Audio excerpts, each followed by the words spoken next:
22 सप्ताह की कार्ययोजना के अंतर्गत कक्षा 2 की हिंदी भाषा की यहाँ पर शिक्षण योजना प्रस्तुत है।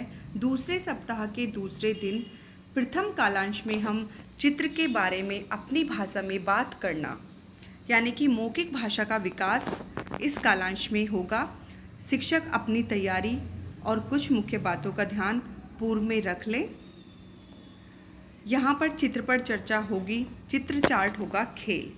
बच्चों को चित्र चार्ट दिखाकर विभिन्न प्रकार के प्रश्न पूछें, जैसे कि बंद छोर वाले प्रश्न उनसे पूछे जाएंगे। यह चित्र कहाँ का है, चित्र में क्या हो रहा है। इस तरह से बच्चे अपनी प्रतिक्रिया देंगे। आप उससे संबंधित 8-10 सवाल बच्चों से पूछेंगे। हर बच्चे को बोलने का मौका अवश्य देंगे। उसके बाद आप खुले छोर के प्रश्न बच्चों से पूछेंगे। उनकी कल्पना, अनुमान, अनुभव, तर्क आदि से संबंधित प्रश्न होंगे, जैसे कि टोकरी में क्या रखा है, टोकरी में क्या दिख रहा है। इस तरह से कुछ भी, कभी खेलने के दौरान आपको चोट लगी है, कब और आपको कैसा लगा। उनकी भावनाओं से संबंधित, उनके पूर्व ज्ञान से संबंधित इसमें प्रश्न पूछे जाएंगे। इस पर प्रत्येक बच्चे से प्रश्न पूछा जाए। जो बच्चे कम उत्तर देते हैं उनको उत्तर देने के लिए प्रोत्साहित किया जाए। 10 से 15 मिनट हम लेखन कार्य कराएंगे। बच्चों से चित्र पर हुई चर्चा से जुड़ा कोई भी चित्र बनाने को कहें और उसमें रंग भरने के लिए कहें। इसके लिए हम बच्चे जो भी आपस में बातें कर रहे होंगे उनकी बातों को सुने और चित्र बनाने वाले बच्चों को दिखाकर उनके बारे में बताने के लिए प्रोत्साहित करें। दूसरे कालांश में तुकांत शब्दों पर कार्य होगा, यानी कि डिकोडिंग। यहाँ पर कार्यपुस्तिका का प्रयोग होगा। कालांश की शुरुआत हम किसी भी छोटी सी गतिविधि से कर सकते हैं। उसके बाद गेंद दी जाएगी और अध्यापिका ताली बजाती रहेगी। जब तक गेंद आगे बढ़ रही है ताली बजती रहेगी। उसके बाद ताली बंद होते ही जिस बच्चे के बाद पास गेंद होगी वो रुक जाएगा और अध्यापिका उससे पूछेगी, बोलो बोलो कौन है मिलता, गुब्बारे से कौन है मिलता।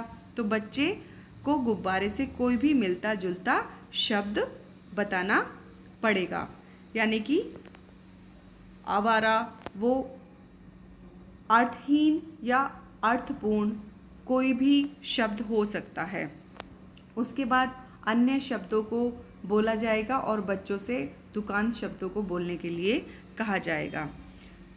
प्रत्येक बच्चे को मौका ज़रूर दें। लेखन कार्य में यहाँ पर कार्यपुस्तिका के पाठ 8 पर कार्य करने को कहें और आवश्यकता अनुसार उनको सहायता प्रदान करें। तीसरे कालांश में आदर्श वाचन एवं लोगोग्राफिक पठन, यानी कि यहाँ पर बिग बुक का प्रयोग किया जाएगा। बिग बुक में कहानी जो होगी शेर की गुफा।